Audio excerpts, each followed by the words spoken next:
7th verse. So now, so the 6th verse is discussed about your devotional service. And so now what will be the result of that practice is being discussed in the next verse, 7th verse.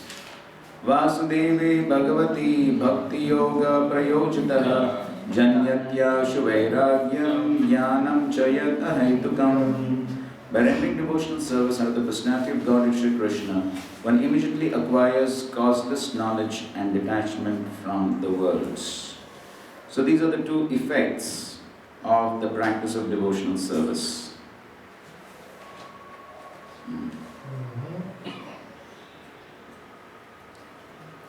So Prabhupada writes in the purport, I'm just reading a part of it.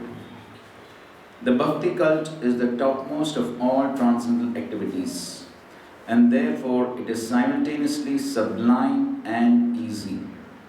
It is sublime for the pure devotees who are serious about getting in contact with the Supreme Lord, and it is easy for the neophytes who are just on the thresholds of the house of bhakti. Okay, so those are important points. So Vasudevi Bhagavati Bhakti Yoga Prayojitaha. So the prayojan, or the result of application of bhakti to whom? Vasudev, who is Bhagavan, Bhagavati. So by such devotional service, then Janyati Ashu, very soon one develops Vairagya and causeless knowledge. So, as Prabhupada is explaining here, that how bhakti is both sublime and easy. So it's sublime, it is transcendental, and so those who want to come in contact with the Supreme Lord by the practice of devotional service, that's possible. At the same time, bhakti can be practiced at all levels.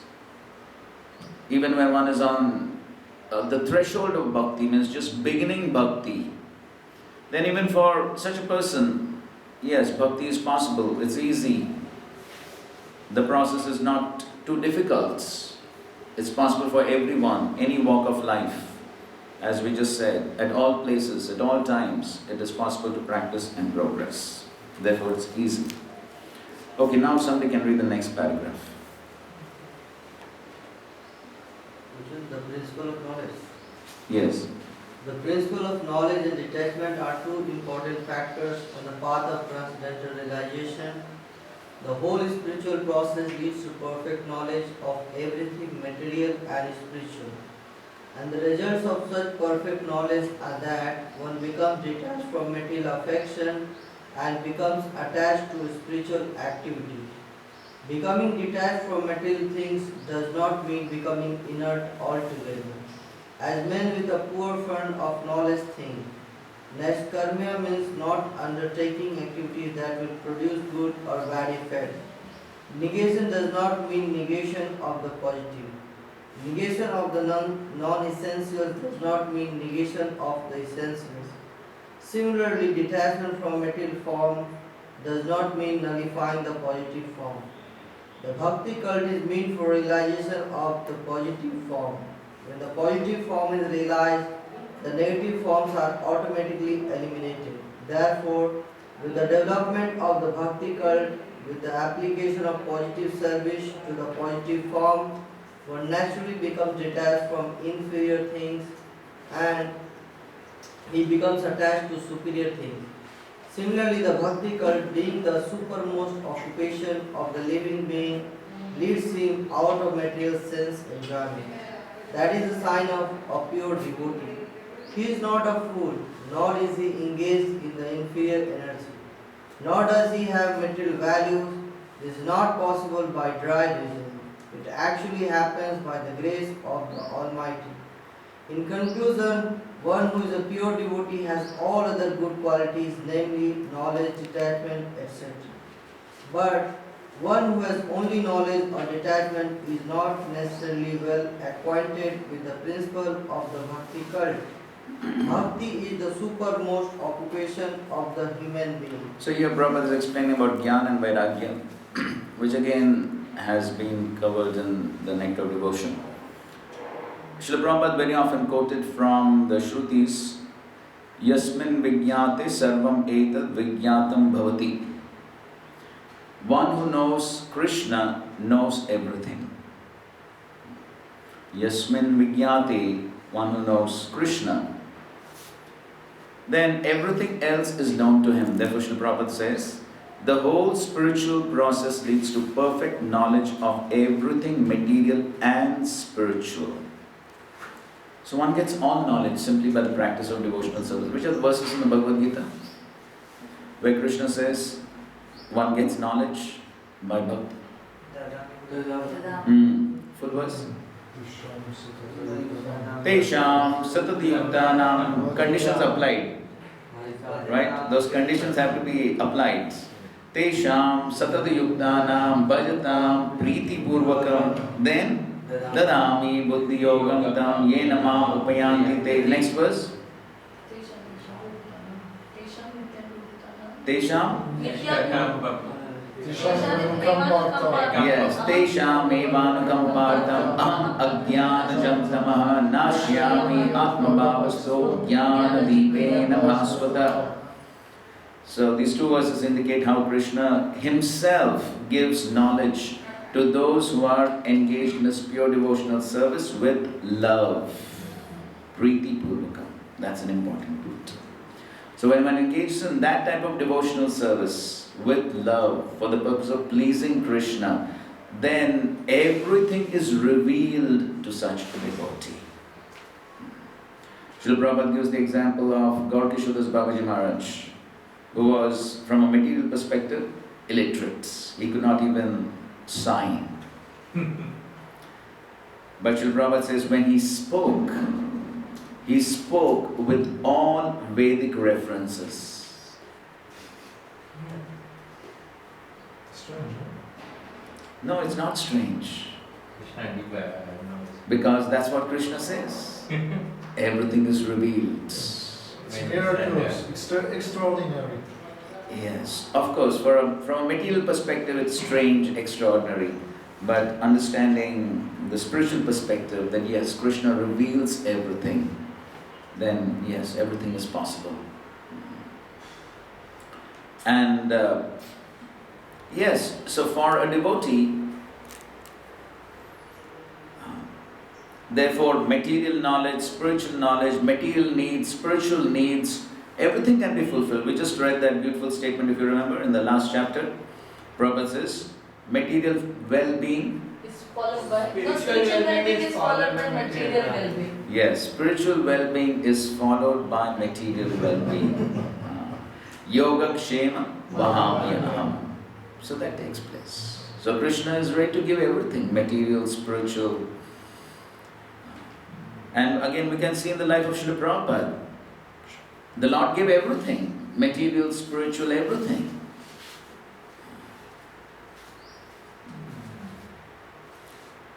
So many pastimes in that connection. Okay, let's take a few. How did Srila Prabhupada get $19,000 for the printing of Krishna book? George Harrison, he donated. Yes, no doubt. How did it happen? He went to Singapore something. Oh, you're in some other leela. Shyam went to and asked that time like something happened and then he agreed, although the decision was Right. It was like a miracle. Oh, How many of you have heard the story? Okay, we'll just tell it.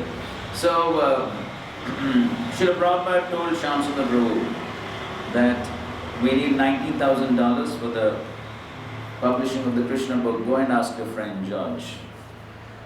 So, Shyamsundar Prabhu said, okay. But he was slightly reluctant because he thought that might affect the friendship.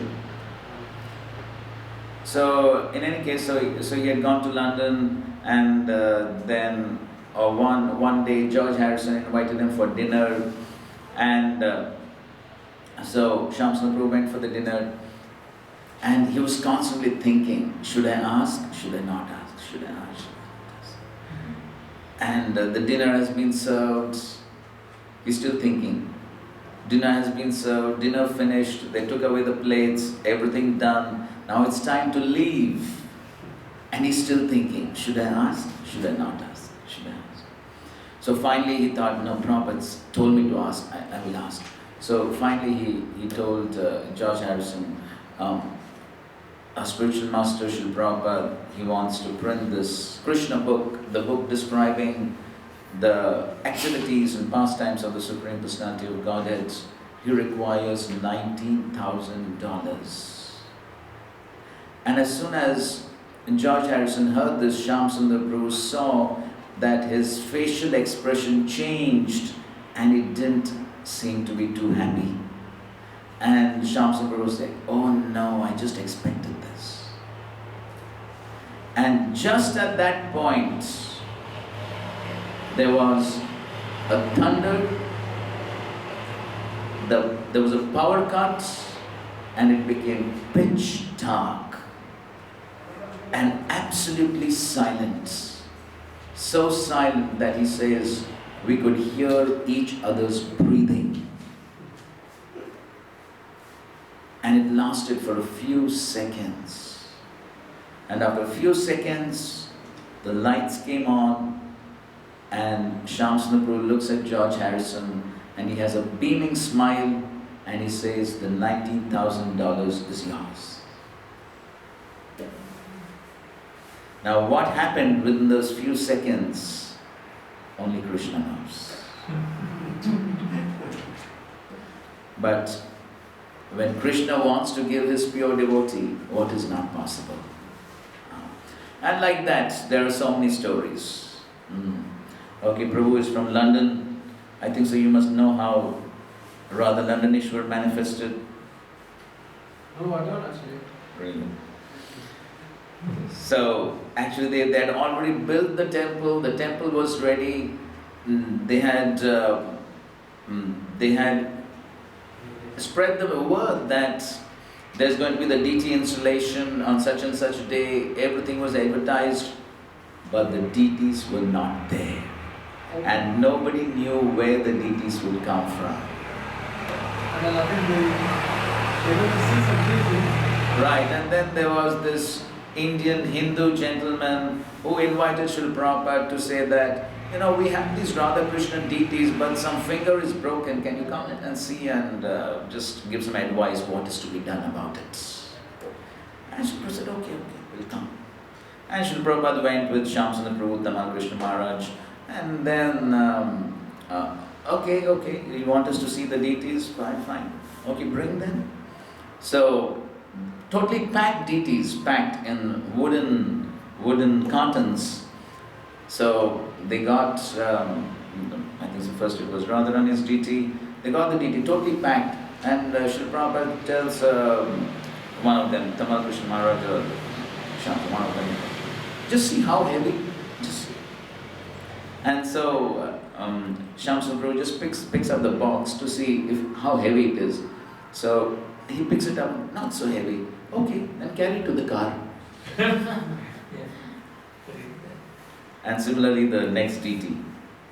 And this man, the most amazing thing, how Krishna works, is this man whose deities they are, he is just watching the scene in front of his eyes, just looking. He is so bewildered, he cannot understand what's happening. His deities are being kidnapped right in front of his eyes. But Krishna has done the magic as the Paramatma within his heart and so much put him in illusion, he just doesn't realize what's happening. Swamiji, wait. They were already gone by that time. The same thing happened at the Fisher Mansion, Detroit. Fisher Mansion. Prabhupada got it for peanuts. Nothing worth it. And after the whole deal was over, everything was over, when the devotees came to occupy, the man said, "Your Swamiji has cheated me." But it was too late. So anyway, so many pastimes. But the point is that that's how Krishna gives everything, material, spiritual, everything Krishna gives when Krishna is pleased with the devotional service of the devotee. So as Prabhupada says, perfect knowledge. See the words Prabhupada is using. The whole spiritual process leads to perfect knowledge of everything material and spiritual. Perfect knowledge. Yes. It just reminds me of another pastime which very much suits this. Giriraj Maharaj writes in his book, so when the temple was going to be built, so they called some contractors and all that, and they said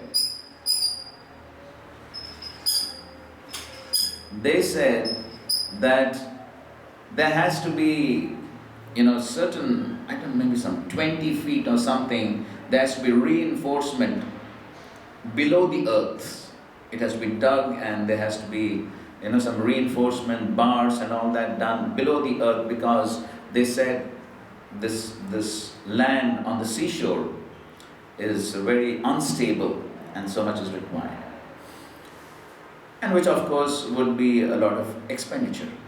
So when the word came to Srila Prabhupada said, no, only 2 or 3 feet is sufficient. Now Giriraj Maharaj was in a great fix, because here are some material experts saying 20 feet, and here is his spiritual master who's saying 2 or 3 feet. Now whom to follow? It was a big dilemma for him. Now, if he doesn't follow his spiritual master, there's a problem, isn't it? So in any case, so then they thought that they will get some more experts, some soil experts, who will really understand the nature of the soil and will give a definitive opinion. So they called the soil experts, and they said, in order to understand this land properly, we have to dig and see how far it goes. So they got this drilling machine to dig, and they started the digging, and the drilling machine went some 2 or 3 feet and it got stuck. It got stuck in hard rock. And in fact, they could not even remove that drilling machine out of the rock.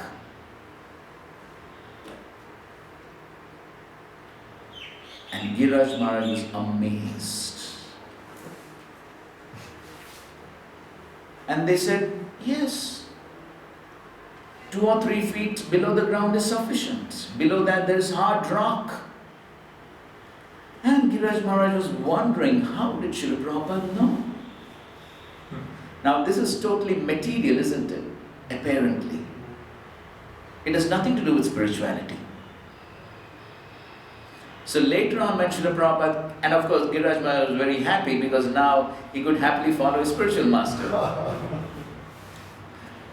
But then later on when Srila Prabhupada came, he asked him, how did you know?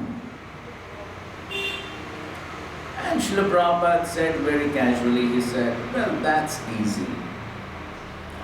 And he said, actually, I have seen some other buildings being constructed close to the seashore. And I have seen that they have dug only 2 or 3 feet. That was Srila Prabhupada's observation, sharp observation. But that's how Prabhupada is writing the statements. Perfect knowledge of everything material and spiritual. And of course, there are so many other examples to illustrate the points. And the result of such perfect knowledge are that one becomes detached from material affection and becomes attached to spiritual activities. Again, very important statement. So, the result of that knowledge is one becomes detached. So, when one gets knowledge about the Supreme, and again, it's not simply theoretical knowledge. When one actually realizes Krishna, one understands the nature of Krishna, Krishna's reciprocation with his devotees. When one understands all this, one will obviously become attached to Krishna. And when one becomes attached to Krishna, then naturally one will become detached from everything material. Now Srila Prabhupada describes about detachment. And he says, negation does not mean negation of the positive. Negation of the non-essentials does not mean negation of the essential. Similarly, detachment from material forms does not mean nullifying the positive form. The bhakti cult is meant for realization of the positive form, and when the positive form is realized, the negative forms are automatically eliminated. So therefore, on the path of bhakti, we are not focusing on dry renunciation of the jnanis and the yogis. So jnanis and yogis are trying to strenuously, artificially bring about detachment. So just like Krishna is describing the process of Jnana Yoga in the 12th chapter, which was 12.5.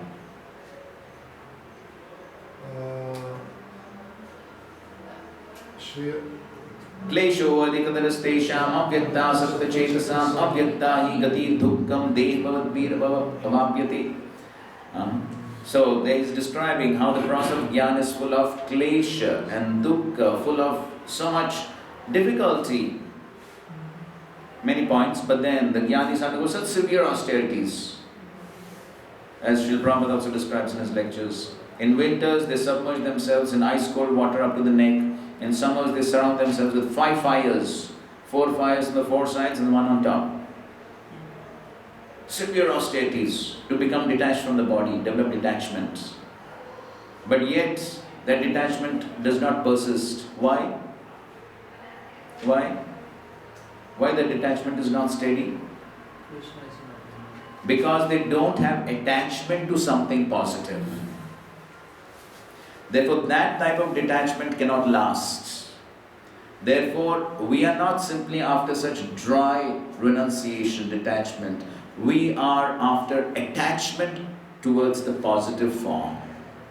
When that attachment to the positive form is there, then the detachment towards the negative will automatically take place. And that is what Krishna describes in the 2nd chapter of the Gita, 59th verse. Which is that?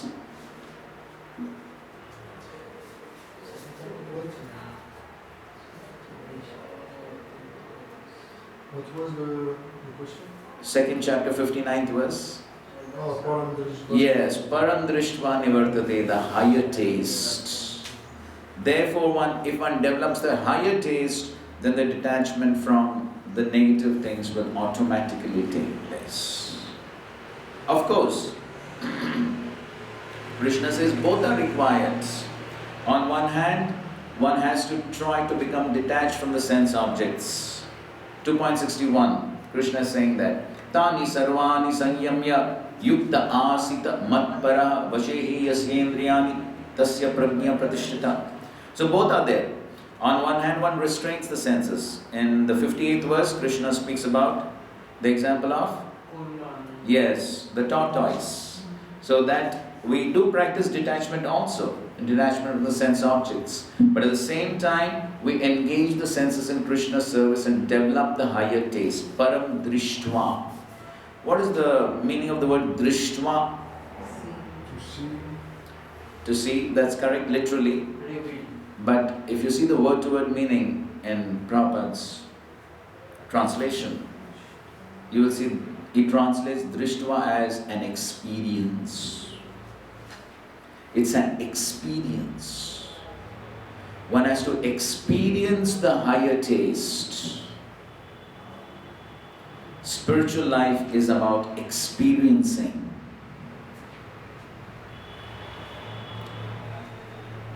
Therefore, Srila Prabhupada would insist on people getting that experience.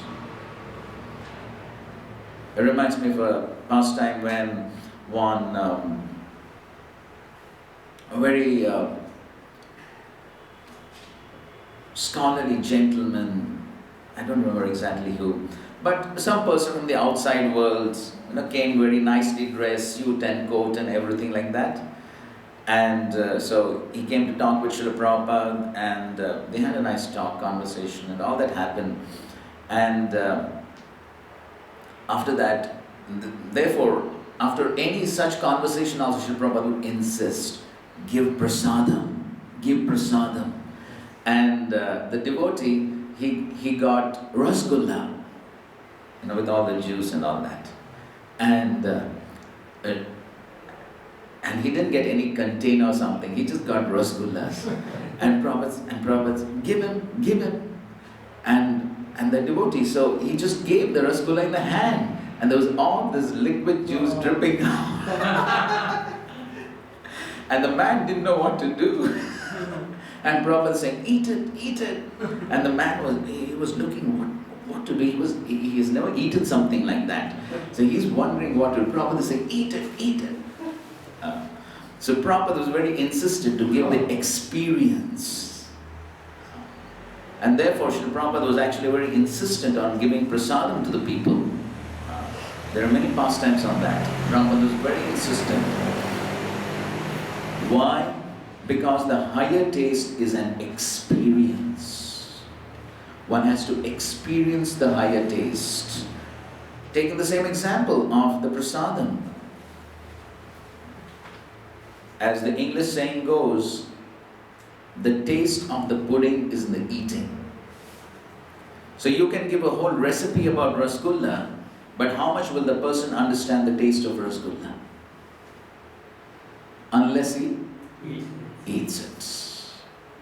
So therefore you'll find in many lectures, Srila Prabhupada would say that you chant this Hare Krishna Mahamantra for one day, for 1 week, and you will experience for yourself. You can see here, many lectures Prabhupada is saying that.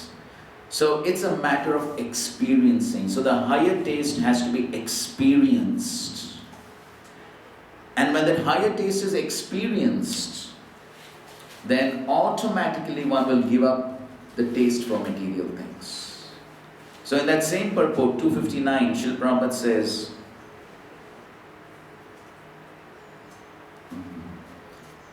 I'm paraphrasing. Prabhupada writes, when one experiences or when one understands the beauty of Krishna, then automatically everything material will appear to be dead, pale things. When one realizes the beauty of Krishna, one has to experience that beauty of Krishna. How can one experience the beauty of Krishna? Or I think so, Prabhupada, to be more precise, he says, when one tastes the beauty of Krishna. That's the language Prabhupada is using. When one tastes the beauty of Krishna. So how can one taste the beauty of Krishna? Namarupa. Huh? Namarupa. So what does it mean? Which I think big form. Big thing, Krishna consciousness. What he said. What does it mean to taste the beauty of Krishna? So, should one go on the altar to the deity and taste? See the problem? Any of the 9 processes can give that. Any of the senses. One tastes the beauty of Krishna through any of the senses. So one can taste the beauty of Krishna through the eyes, by seeing the beautiful form. One can taste the beauty of Krishna through the ears, the holy name, Krishna Katha. One can taste the beauty of Krishna through the tongue,